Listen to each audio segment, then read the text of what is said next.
The Music of Erich Zann by HP Lovecraft. I have examined maps of the city with the greatest care, yet have never again found the Rue d'Orsay. These maps have not been modern maps alone, for I know that names change.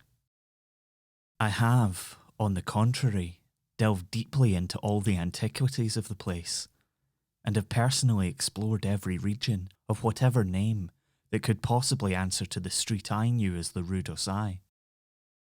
But despite all I have done, it remains a humiliating fact that I cannot find the house, the street, or even the locality where, during the last months of my impoverished life as a student of metaphysics at the university, I heard the music of Erich Zann.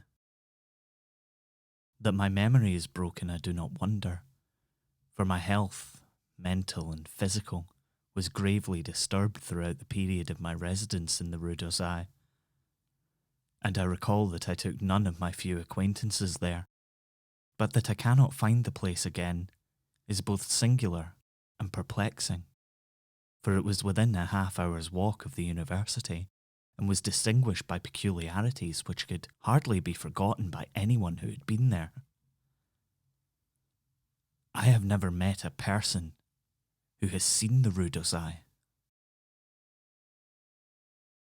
The Rue d'Orsay lay across a dark river, bordered by precipitous brick, blear-windowed warehouses, and spanned by a ponderous bridge of dark stone. It was always shadowy along that river, as if the smoke of neighbouring factories shut out the sun perpetually. The river was also odorous with evil stenches, which I have never smelled elsewhere, and which may some day help me to find it, since I should recognise them at once.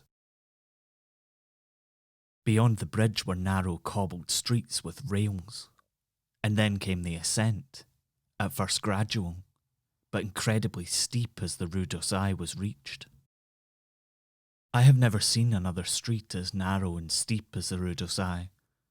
It was almost a cliff, closed to all vehicles, consisting in several places of flights of steps, and ending at the top in a lofty, ivied wall.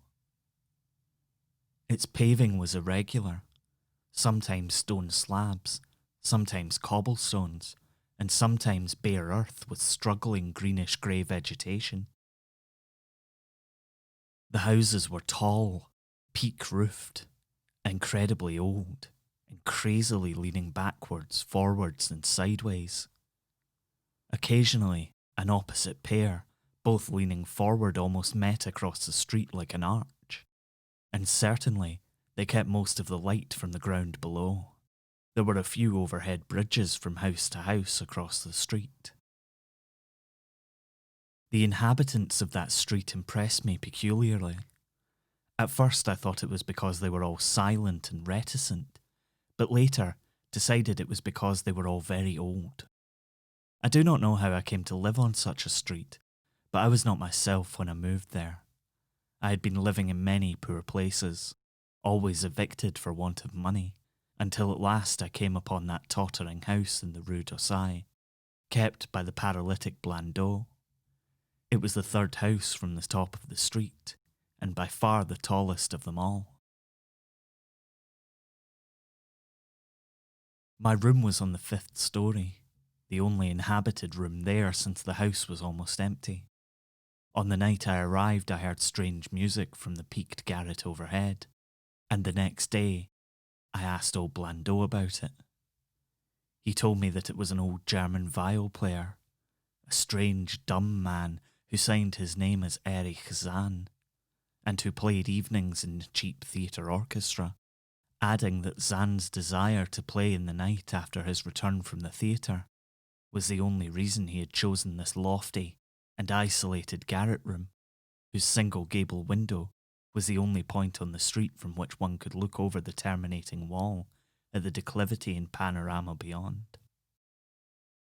Thereafter I heard Zann every night, and although he kept me awake, I was haunted by the weirdness of his music. Knowing little of the art myself, I was yet certain that none of his harmonies had any relation to music I had heard before, and concluded that he was a composer of highly original genius. The longer I listened, the more I was fascinated, until after a week I resolved to make the old man's acquaintance. One night, as he was returning from his work, I intercepted Zann in the hallway and told him that I would like to know him and be with him when he played. He was a small, lean, bent person with shabby clothes, blue eyes, grotesque satyr-like face, and a nearly bald head, and at my first words seemed both angered and frightened. My obvious friendliness, however, finally melted him, and he grudgingly motioned me to follow him up the dark, creaking, and rickety attic stairs. His room, one of only two in the steeply pitched garret, was on the west side, towards the high wall that formed the upper end of the street. Its size was very great, and seemed the greater because of its extraordinary bareness and neglect. Of furniture, there was only a narrow iron bedstead, a dingy washstand, a small table, a large bookcase, an iron music rack, and 3 old-fashioned chairs. Sheets of music were piled in disorder about the floor. The walls were of bare boards and had probably never known plaster, whilst the abundance of dust and cobwebs made the place seem more deserted than inhabited. Evidently, Erich Zann's world of beauty lay in some far cosmos of the imagination. Motioning me to sit down, he closed the door, turned the large wooden bolt and lighted a candle to augment the one he had brought with him. He now removed his viol from his moth-eaten covering, and taking it, seated himself in the least uncomfortable of the chairs. He did not employ the music rack, but offering no choice and playing from memory, enchanted me for over an hour with strains I had never heard before, strains which must have been of his own devising. To describe their exact nature is impossible for one unversed in music. They were a kind of fugue, with recurrent passages of the most captivating quality, but to me were notable for the absence of any of the weird notes I had overheard from my room below on other occasions. Those haunting notes I had remembered had often hummed and whistled inaccurately to myself. So when the player at length laid down his bow, I asked him if he would render some of them. As I began my request, the wrinkled satyr-like face lost the bored placidity it had possessed during the playing, and seemed to shew the same curious mixture of anger and fright which I had noticed when I first accosted the old man. For a moment, I was inclined to use persuasion, regarding rather lightly the whims of senility, and even tried to awaken my host's weirder mood by whistling a few of the strains to which I had listened the night before. But I did not pursue this course for more than a moment, for when the musician recognised the whistled air, his face grew suddenly distorted with an expression wholly beyond analysis, and his long, cold, bony right hand reached out to stop my mouth and silence the crude imitation. As he did this, he further demonstrated his eccentricity by casting a startled glance towards the lone, curtained window, as if fearful of some intruder, a glance doubly absurd, since the garret stood high and inaccessible above all the adjacent roofs, this window being the only point on the steep street, as the concierge had told me, from which one could see over the wall at the summit. The old man's glance brought Blandot's remark to my mind, and with a certain capriciousness, I felt a wish to look out over the wide and dizzying panorama of moonlit roofs and city lights beyond the hilltop, which of all the dwellers in the Rue d'Orsay, only this crabbed musician could see. I moved towards the window, and would have drawn aside the nondescript curtains, when with a frightened rage even greater than before the lodger was again upon me, this time motioning with his head towards the door as he nervously strove to drag me thither with both hands. Now thoroughly disgusted with my host, I ordered him to release me and told him I would go at once. His clutch relaxed, and as he saw my disgust and offence, his own anger seemed to subside. He tightened his relaxing grip, but this time in a friendly manner, forcing me into a chair, and then, with an appearance of wistfulness, crossed to the littered table, where he wrote many words with a pencil in the laboured French of a foreigner. The note which he finally handed me was an appeal for tolerance and forgiveness. Zann said that he was old, lonely, and afflicted with strange fears and nervous disorders connected with his music and with other things. He had enjoyed my listening to his music, and wished I would come again and not mind his eccentricities, but he could not play to another his weird harmonies, and could not bear hearing them from another, nor could he bear having anything in his room touched by another. He had not known until our hallway conversation that I could overhear his playing in my room, and now asked me if I would arrange with Blandot to take a lower room where I could not hear him in the night. He would, he wrote, defray the difference in rent. As I sat deciphering the execrable French, I felt more lenient towards the old man. He was a victim of physical and nervous suffering, as was I, and my metaphysical studies had taught me kindness. In the silence, there came a slight sound from the window.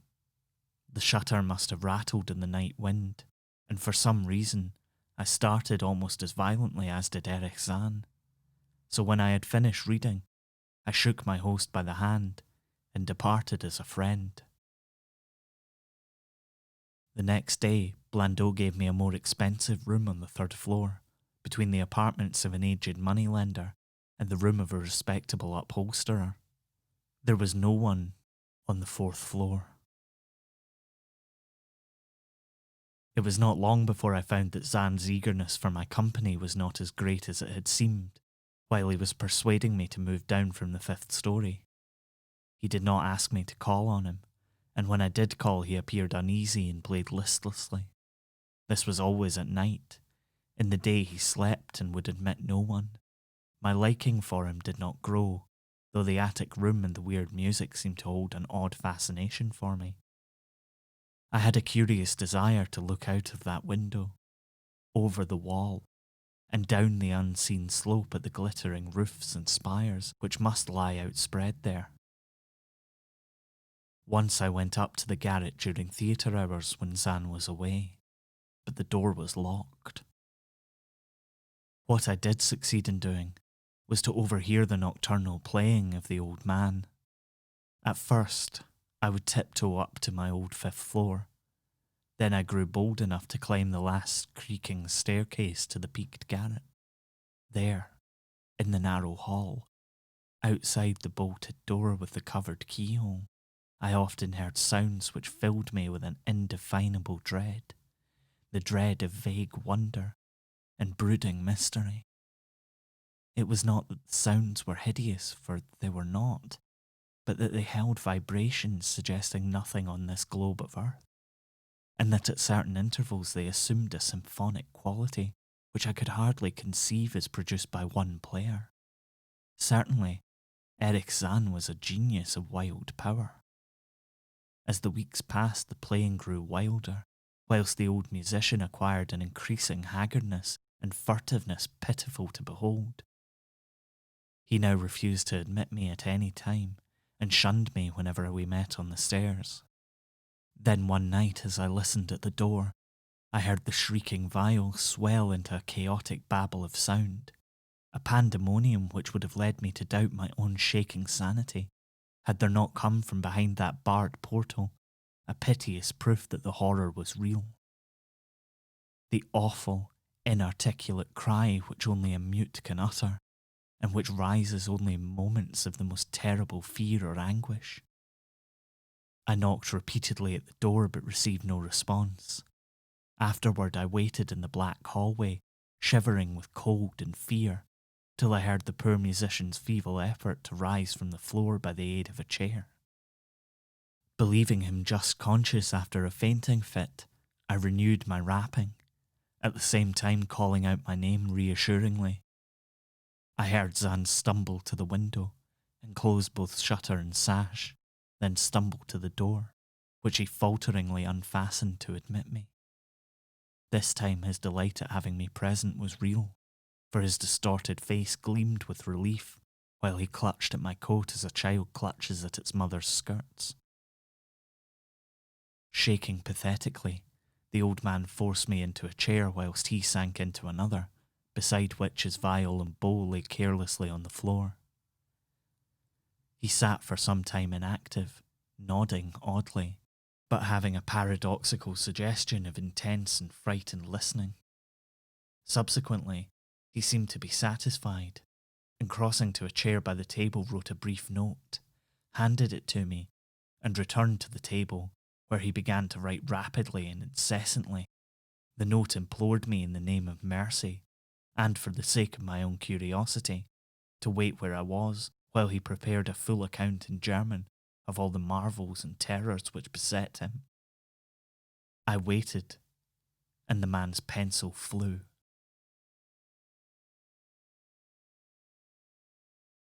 It was perhaps an hour later, while I still waited and while the old musician's feverishly written sheets still continued to pile up, that I saw Zann start, as from the hint of a horrible shock.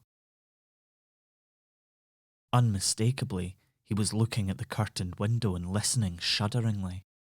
Then I half fancied I heard a sound myself, though it was not a horrible sound, but rather an exquisitely low and infinitely distant musical note, suggesting a player in one of the neighbouring houses, or in some abode beyond the lofty wall, over which I had never been able to look. Upon Zann, the effect was terrible, for dropping his pencil suddenly, he rose, seized his viol and commenced to rend the night with the wildest playing I had ever heard from his bow, save when listening at the barred door. It would be useless to describe the playing of Erich Zann on that dreadful night. It was more horrible than anything I had ever overheard, because I could now see the expression of his face and could realise that this time the motive was stark fear. He was trying to make a noise, to ward something off or to drown something out. What?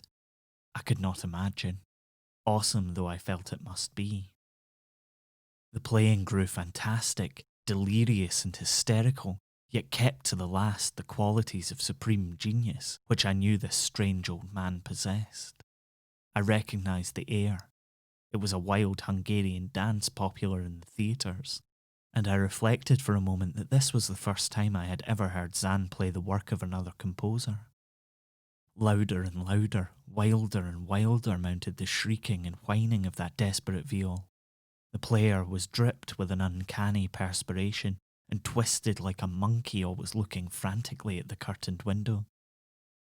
In his frenzied strains I could almost see shadowy satyrs and bacchanals dancing and whirling insanely through seething abysses of cloud and smoke and lightning.